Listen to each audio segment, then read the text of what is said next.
This experience happened to me in 2020.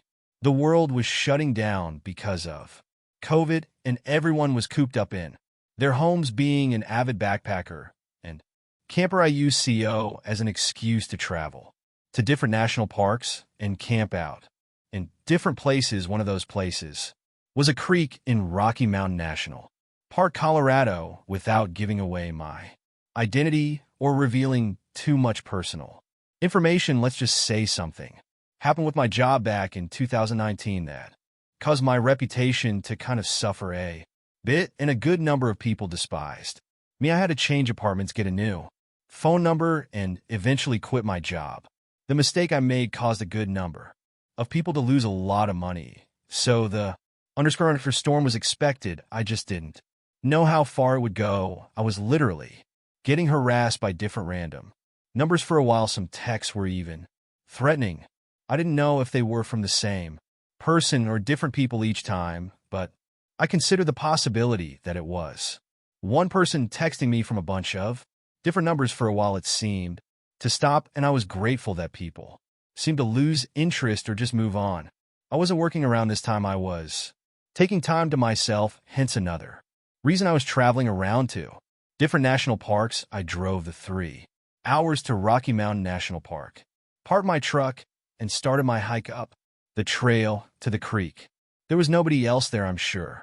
That was because this was right when the lockdown started and people were taking it very seriously and not leaving their houses. And it was also still the winter time. There was a thin sheet of snow on the ground, hard enough that it made that loud crunching sound with every footstep. After a little while I made it to the creek, and it wasn't frozen. It was still flowing. It was incredibly peaceful, and this was a detox I needed from the stresses of my life. At the time, I found a place a little ways off the path to set up camp. After the tent was set up, I chopped up some wood, started a fire, and cooked some sausages on the stove. Then I started reading my book by the fire. After finishing a few chapters, it was getting dark out. Thank God for headlamps. I rolled a J and started smoking it. After a few hits, I felt my phone start going off. Honestly, apart from my family, I don't have a lot of people texting me, so I pulled out my phone from my jacket pocket and saw a bunch of texts from an unknown number. My heart skipped a beat when I realized it was happening again. The texts were from a number with a 203 area code, which I looked up to be Connecticut. Whoever it was texted me saying, "How's your camping going, buddy?" The second text said, "It's beautiful out here." The third text said, "I see why you came up here." My default reaction was to respond, "Who is this?" If they simply left it at "How's the camping going?" I would have assumed it was a family member, but they were sending messages as if they were here with me. The weed had already entered my system, and I was definitely high. This did not help my anxiety one bit. I felt extremely paranoid and started looking around me, standing up and doing a complete 360, looking in every direction out to the increasingly darkening woods. I want to get my P365 handgun from my bag just to make me feel safer. Usually, I'd put a fire out before calling it a night, but as paranoid as I was feeling, now the thought of being in total darkness freaked me out. I went into the tent and crawled onto my sleeping bag. I stared at my phone at the text, waiting for a response, which didn't come. Minutes dragged on, and I just wanted the weed to wear off. Honestly, I still had my headlamp on, so I tried to continue where I left off in my book, but between being high and my mind being stuck on those texts, I was kidding myself thinking I could read. I decided to just watch YouTube videos on my phone to pass the time. I didn't feel comfortable going to sleep just yet. I was watching some murder documentary on YouTube. I know, a pretty interesting choice considering the setting, and when I least expected it, I got another text, a response to my question before they responded. Doesn't matter anymore. My heart started racing all over. Again, I replied back, "How did you know I'm camping?" But once again, no response. After this, the anxiety of this situation was weighing heavier and heavier on me. Was this a prank by my friend or family member, or was this one of those people harassing me again, but if it was the latter, how would they know I'm camping? That's the really uncomfortable part. One managed to kill an hour just watching videos on my phone, and I noticed the glow from the fire outside was growing dimmer and dimmer as the fire died down to almost nothing in the wintertime without the sound of bugs.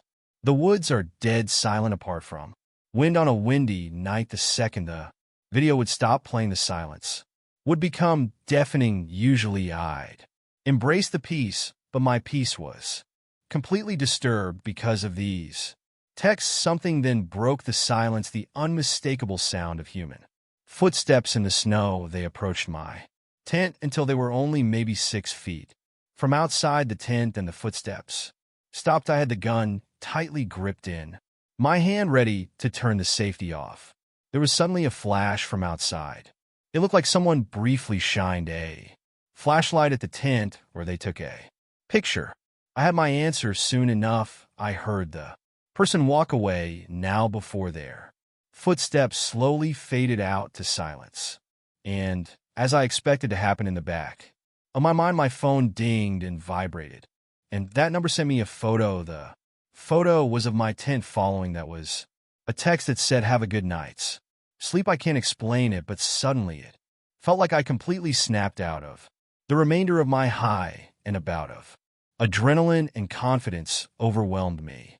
I unzipped the tent and shot 2 rounds into the air. The sound of footsteps running away in the snow in the not so far distance told me that it worked and scared the person off, but it also disturbed me even more that would mean they were still hiding somewhere in the distance watching. I screamed a threat into the air and climbed back inside my tent. I believe it worked because there were no more texts and no more sounds of footsteps. I was awake for hours after, simply because the occurrence completely woke me up. I felt like I drank 3 cups of coffee. Eventually I did fall asleep, and waking up to morning sunlight was a huge relief. Whoever followed me, there was not ready for me to pull a gun. I definitely don't seem the type of person that would own a gun, and I know that was my first time shooting that gun since buying it, and in fact my only time to this day. Whoever had been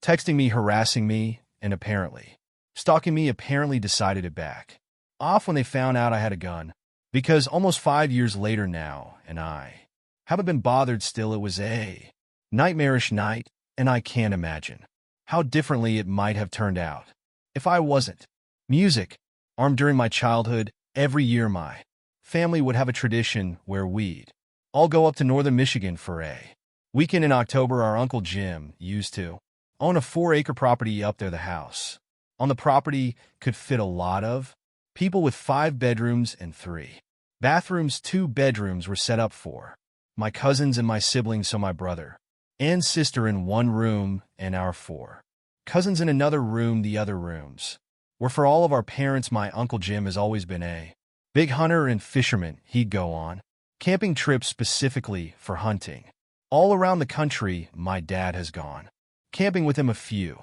times, even though he's an animal lover and would never harm a fly. Part of the 4 acres that my uncle owned was a big chunk of forest. He marked a L of trees with red paint to mark the property line. Beyond that was just forest owned by the county. I don't know the nearest house in that direction was probably miles away. Me, my brother Adam, and my cousins Jake and Joe all came up with an idea at lunch when our dads were talking about hunting. We wanted to go camping in the woods that night. Our dads were on board with it. They were definitely already kind of drunk, so more likely to say yes to stuff.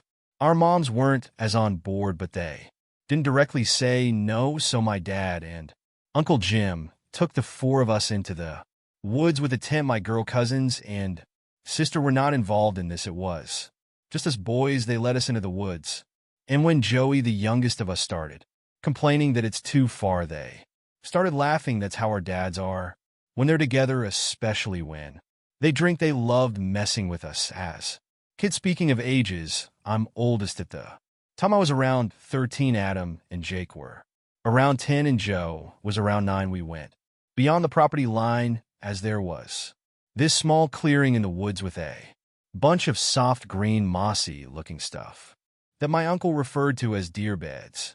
And pretty sure he said it was perfect for a campsite and that he's used it before. My dad and Uncle Jim kind of gave us a half-drunk lesson on setting up a tent. They made us help out so that it wasn't just them doing all the work. It was a really big tent, big enough for people, especially kids. Once it was set up, we put our sleeping bags inside. We did this during the day because obviously it was infinitely easier than doing it at night. After all of that, we went back to the house and played games outside until dinner time. At dinner hour, moms again expressed that they weren't fans of this idea, that we were too young to be out in the woods alone. Our dads insisted that we'd be fine, and I remember my dad making a joke that we'd be close enough for them to hear our screams if something were to go wrong. It wasn't until later on that our dads led us back into the woods to the tent. We all had flashlights and extra blankets. Since it was cold at night, I also brought a deck of Uno cards for us to play when we all got situated in the tent. My dad and Uncle Jim left back to the house. We were suddenly alone in the woods. Honestly, we weren't as close to the house as you think. We were deep enough into the woods where you couldn't see any light from the house. We started playing Uno for a while. I say half an hour at least. Playing Uno is actually a really good time killer. It passes the time really well. The tent was lit up by our flashlights, arranged in a circle. All was fun and swell until we heard a scream in the distance. It sounded like a girl scream. We all went silent and looked at one another with the same faces. I then remembered that Fox's scream sounded like the scream of a woman, so I told everyone that I saw how freaked out Joe was, especially, but my statement calmed everyone down. We continued to play Uno. I actually won like every single round. At that point, no one had mentioned the scream again. It was most likely out of all of our minds, but it happened again, and much louder and closer this time. This time it sounded a lot more human. We all went silent again this time. Even I was freaked out. Joe looked like he was going to cry. I told everyone to turn their flashlights off. We crawled to our respective sleeping bags and sat in the darkness. None of us had the courage to run out into the woods back to the house. It's that fear of running and being chased and just catching the attention of whatever was out there, with the sound of our footsteps somehow hiding inside of a cloth tent felt like the safer option. So we waited and waited in silence. We still whispered amongst each other, wondering if it could still be a fox. I was truthful and said, I don't know. Hopefully. I don't know who heard it first, but we all sprung up and looked at one another again when we heard very fast footsteps crunching the leaves approaching the tent. Then they stopped, and there was an ear-piercing, gut-wrenching scream that sounded like a girl or woman's scream. It was right outside the tent, and the tent started shaking violently. All of us started screaming. Jake and Jim were screaming in fear, while my brother and I were screaming stuff like, get out of the tent. I unzipped the door to the tent, and one by one we all ran into the woods with our flashlights on. The only reason we could see anything. That run back to the house was the most on edge moment of my life, like a life or death kind of feeling. We made it to the property screaming the whole way, and our entire family was already outside in response to it. All four of us made it back safely. We explained the screams and the tent shaking, and they were all shocked and horrified based on their reactions. Then I noticed our cousins, Jamie and Christina, and my sister weren't outside. I called out my dad and uncle, accusing them of sending one of the girls to scare us, but when he showed us that the girls were already in bed, that's when it was clear someone we didn't know was out in the woods. Our dads went out to the woods with a couple of rifles and returned after a while.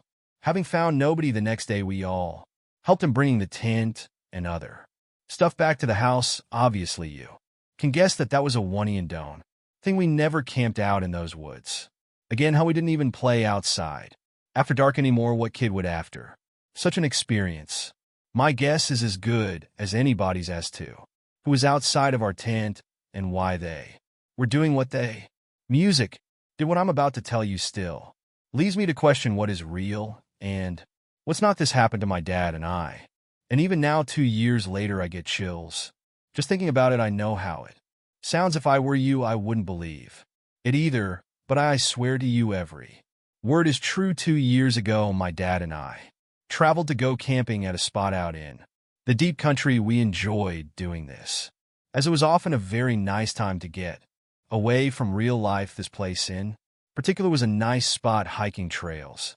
Zip lines a bit touristy, but it has deep history, Native American lands, you know.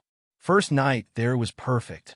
Families at other campsites, campfires everywhere, kids laughing, the kind of peaceful night you go camping for. We cooked hot dogs, roasted marshmallows, cracked open a few beers, and made small talk with the people around us. A typical peaceful first night, but the second night is when things started to change. The staff told us we were the only ones in the park. Nobody else booked a site at first. We were psyched, a whole campground to ourselves. It sounded peaceful. We spent the day hiking, fishing, taking it slow. At one point, we listened to a scary podcast while sitting by the river, because you know, why not lean into the spooky atmosphere? We thought we were being funny. By the time the sun started setting, we were feeling good, a little buzzed from the beers, tired in that satisfying way after a long day outdoors.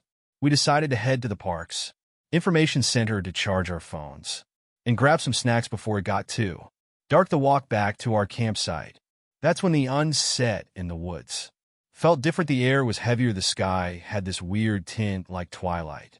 Didn't want to leave. My dad turned to me and said, "Doesn't this feel off, like we're in some kind of dream?" And he was right. It did. The forest felt endless, stretching out in every direction. My chest got tight. I couldn't shake the feeling that we weren't alone. We didn't say much after that, just kept walking, both of us glancing over our shoulders like we expected to see something lurking in the trees. Back at camp, we stayed close to the fire. We didn't really talk about the weird feeling. We didn't need to. It was like we both silently agreed to keep things normal, pretending nothing was wrong. We roasted marshmallows, played music, even smoked some weed to try and distract ourselves.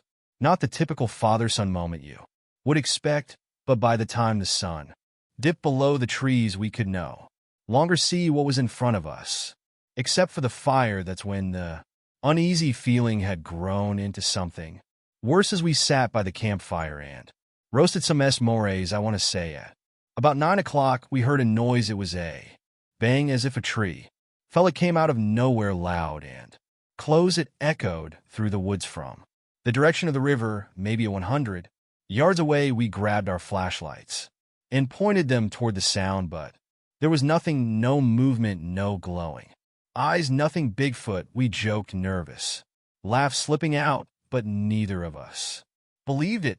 A few minutes passed, then it came again, louder this time, farther off, but the same sound, same weight. We shined our lights again, but the forest swallowed our flashlights, allowing us to see only the trees surrounding our tent.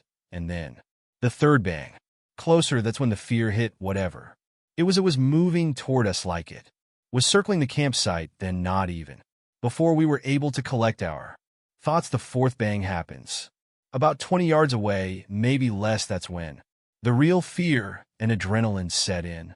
Whatever high I had going from the weed was now long gone. My dad turned to me with his eyes wide. I saw the fear in his face. We agreed to get in the tent. We quickly scrambled and threw the last of the firewood onto the fire, hoping the flames would scare off whatever was out there. Then we scrambled into the tent, leaving everything else behind. I ran inside of the tent and quickly dropped to the ground, lying flat. My dad moving a little slower, following right behind me as he was about to get into the tent. Is when the loudest bang happened, so close it felt like the ground shook. My dad froze, staring out into the dark. I said his name, grabbing his attention as he stared in shock. Then, quickly jumping into the tent, he muttered, "It's standing there." "What's standing there?" I asked. "I don't know," he said, his voice trembling. It was like a wall of darkness He sat by the zipper as I buried myself